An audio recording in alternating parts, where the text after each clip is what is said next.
न रोए। और जब नाचे गाए भगवान मिले फिर कौन दो आगण हो। रोने का तात्पर्य ये है कि आपके अंदर एक विशेष कसक पैदा होगी।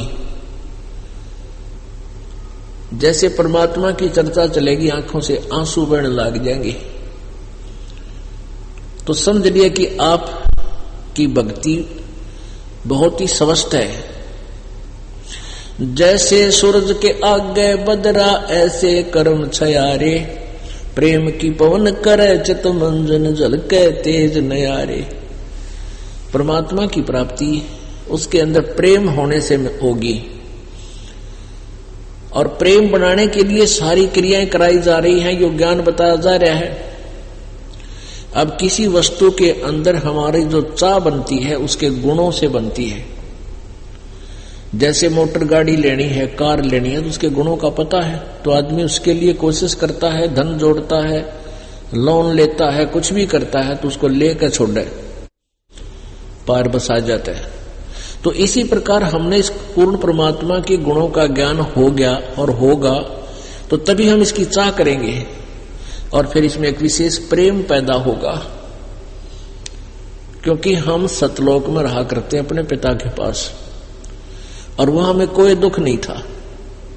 हम अपनी नालायकी से यहां काल के फंस गए, और अब हमने वहां जाना है जहां से हम अपने पिता के साथ से बिछुड़ कर आए, हमने भारी गलती कर रखी है। और घने बिछड़े हुए ने कोई अपना पिता फिर मिल जाए, बालक ने बहुत दौड़ के सीने के लग जाता है, आंखों से आंसू बहते हैं।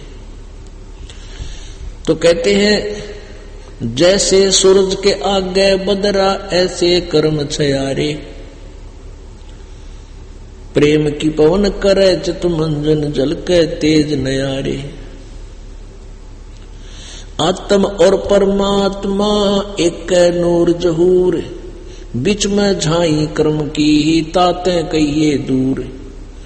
आत्मा और परमात्मा का के बीच में हमारे कर्मों की दीवार बन गई, ये बीच में झाई बन गई, एक बहुत बड़ी बीच के अंदर बाधा बन गया।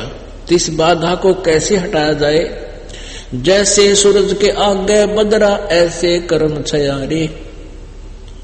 जैसे सूर्य के सामने बादल आ जाते हैं, बादल कैसे हटते हैं? हवा उनको तेज आवाज उनको फेंक देती है इधर उधर, और सूर्य स्पष्ट दिखाई देने लग जाता है। आत्म और परमात्मा एक का नूर जहूर, और बीच में झाई कर्म की ताते कहिए दूर। उसके लिए उस झाई को हटाने के लिए क्या बताते हैं? जैसे सूरज के आगे बदरा ऐसे कर्म छयारे, और प्रेम की पवन करे चित मंजन फिर झलके तेज नयारे। तो उस परमात्मा में एक प्यार बनेगी, कसक बनेगी। कुछ दिनों के बाद फिर आंखों से आंसू भी बंद हो जाएंगी, और ऐसी स्थिति हो जाएगी जिसको उन्मन मुद्रा बोलते हैं। नौका तेरा ऐसा क्या हो गया, तू उन्मन सा बैठा है, उन्मन सा यानी ना बोलता, ना ढंग से हंसता, ना कोई विशेष रुचि किसी वस्तु में। तो उसमें आपको ये समझ ले कि तत्व ज्ञान आपके हृदय में समा चुका है। जैसे नानक साहिब जी से कहना चाहते हैं कि कुछ दिनों के बाद क्या होगा, आपके अंदर एक विशेष कसक पैदा होगी, जरा सी भी चर्चा परमात्मा की शुरू हो जाएगी, आंखों से आंसू आने लग जाएंगे, और कुछ दिनों के बाद ऐसी स्थिति हो जाएगी आंसू भी बंद हो जाएंगे। और वैसे ही जैसे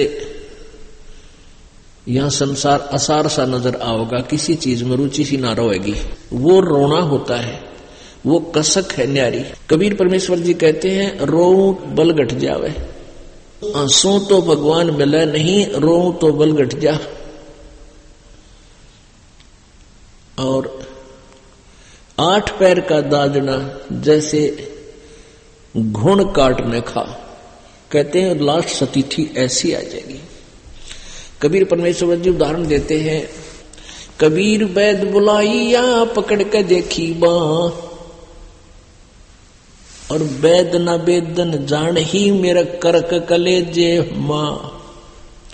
सच्ची लगन जब भगत की बन जाती है उसकी ऐसी स्थिति हो जाती है। घर वाले जो भक्ति से अपरिचित हैं वो चिंतित हो जाते हैं, इस बच्चे का क्या हो गया, ना तो गणासा बोलता, ना हमारे पास बैठता, एकांत में रह से खावा पी भी सीए करे है, कोई खास नहीं, ओढ़ने पैरने की रुचि न रही नहीं। तो घर वाले न सोचे हैं कदे बच्चे का कोई गुप्त बीमारी होगी हो,